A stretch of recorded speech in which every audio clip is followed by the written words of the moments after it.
تمام ارزش‌ها و صفاتی که انسان چه به عنوان انسان مؤمن به اسلام،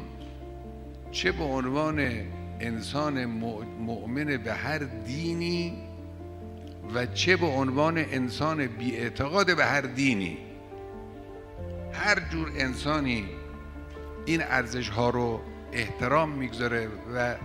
تکریم میکنه، همه این ارزش‌ها در علی ابن ابی طالب جمعه. یعنی علی ابن ابی طالب سلام الله علیه شخصیتی است که اگر شما شیعه باشید احترامش میکنید، اگر سنی باشید احترامش میکنید، اگر اصلا مسلمان نباشید او رو بشناسید، برید دنبال احوالش، احترام میکنید.